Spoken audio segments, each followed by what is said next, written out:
Welcome to the Bible Forum. It is Sunday night, September 8th, 2019. Do you like to go to Chick Fil A? Chick Fil A, I think, is the third largest business of its kind in the country. It was also voted America's favorite fast food restaurant in a survey of consumers. Chick Fil A operates in the basement of the University of Kansas Wesco Hall, has for 15 years. This year it moved to a more prominent location. Now it is in the Student Union. It gets a lot more foot traffic, according to the Kansas City Star.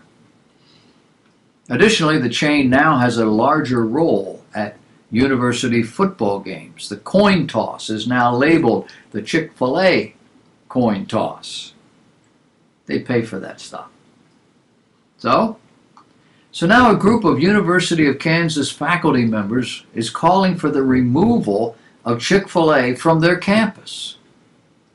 They're saying the popular restaurant is, quote, a bastion of bigotry, end of quote, and that it makes some students feel less safe. Don't you love it? We feel this, we feel that. When I was a kid, my dad used to say, you better stop doing, you want to feel something, you come over here, I'll let you feel something. But we got this whole touchy-feely thing going on. What's really at stake here? Well, the Office of Multicultural Affairs and the Center for Sexual and Gender Diversity has offices in that building. The Union was one of the first places on campus to incorporate gender-inclusive bathrooms. For what? According to them, for the comfort and the validation of the experiences and range of identities of the people who walk our halls. And the arrival of Chick Fil A in this building is insulting, counterproductive, and unacceptable. The letter reads. Same-sex bathrooms are okay, but Chick Fil A is insulting, counterproductive, and unacceptable. But this is the way it is at the end of the 20th century, or at the beginning of the 20th century, 21st century, that's right, that's where we are, beginning of the 21st century. These kinds of things, as they pop up, are visible reminders that there is still decency and respect left in America. Because you have the enemies of decency and respect rising up every time they see it and pointing to it. Now they call it something else. But what they're doing, what they represent, is nothing short of bigotry. Bigotry is the attitude, the state of mind, or the behavioral characteristic of a bigot. Which is what? Intolerance. These people are totally intolerant of us. Obstinate, unreasonable attachment to a particular creed, opinion, practice, ritual, or party organization. That's what bigotry is. The excessive zeal or warmth in favor of a party, sect, or opinion, intolerance of the opinions of those who don't agree. Synonyms for this idea is credulity, fascism. We talk about narrow-mindedness and prejudice and intolerance. It sounds like what these faculty members are exhibiting to me. But here's the problem. Chick Fil A makes money for the university, or they wouldn't be there. Chick Fil A is the third largest fast food chain in America. And oh yeah, the kids, the students, like Chick Fil A. Chick Fil A makes no statements against the university or its moral standards. Chick Fil A isn't known for being a company with an activist agenda. Chick Fil A just serves great chicken sandwiches.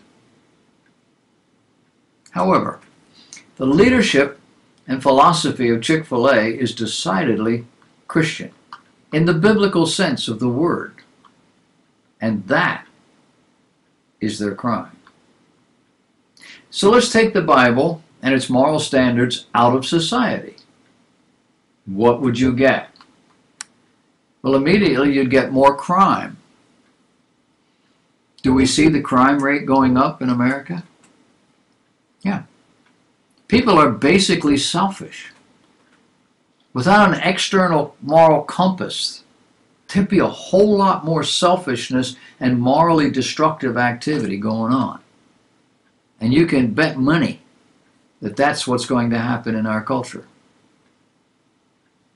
That there would be more social abuse, more sexual perversity, more destructive activity. Crime would increase, decency would decrease, children would increasingly be murdered in and out of the womb. More women would be abused in and out of marriage. No? Look around at the shootings of late. Who's doing this? These are young adult males.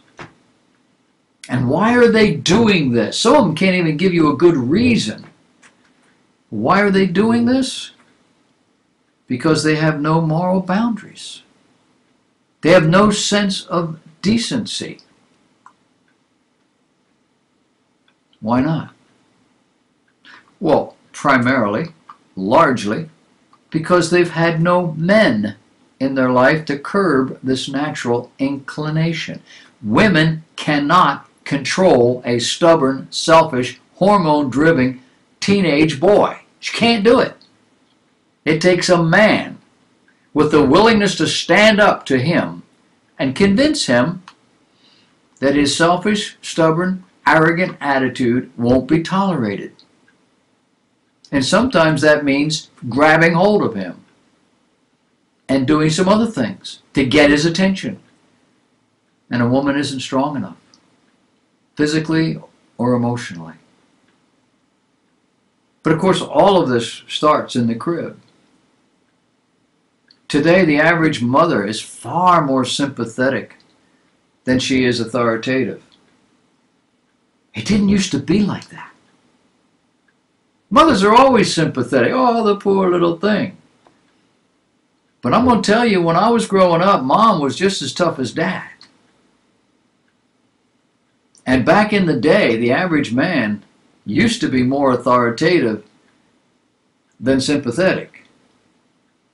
Mom was sympathetic more than she was authoritative. Dad was more authoritative than sympathetic. When Dad said, sit down, shut up, you did it. The feminist movement, the feminist philosophy, is what has driven men out of the family, out of the home. This philosophy says a number of things. It says that men are too dirty, too lazy, too abusive, too unreliable. I don't want them around. It says men don't know how to treat a woman right. It says men don't know how to treat children right. Don't you touch that baby, that's my baby, don't you touch my baby. And all of that is true in the extreme. What we do have in society to help men and women curb their natural inclinations in favor of something more valuable, more balanced, more constructive is the Bible. The Bible speaks against violence in the home, violence against children. The Bible speaks against the feminist movement, speaks against the stubbornness and abusiveness of men. And it speaks to what children need. And what they need more than food is authority. Something, someone who can say no and back it up. Make them believe it. Now, children need two parents. They need a male, they need a female. Or they don't grow up balanced, structured properly. Boys need that authority figure, somebody who's bigger and stronger than they are that says, sit down and shut up, and they do. Teenage boys are potentially one of the most socially dangerous and destructive human forces on the planet. But little girls need that father figure as well. They need to play against him and around him and stuff. When my girls were little, they wanted to go on dates with daddy. They wanted to sit in the car next to me the way mom did, or whether the girlfriends do with their boyfriends. They needed to learn how men are supposed to treat them, and daddy is the guy. We have now isolated moms and dads. Moms don't need dads. Dads sure don't need moms. But children still do. You can rail against the likes of Chick Fil A all you want. But you need to understand Chick Fil A is not the problem. Just saying.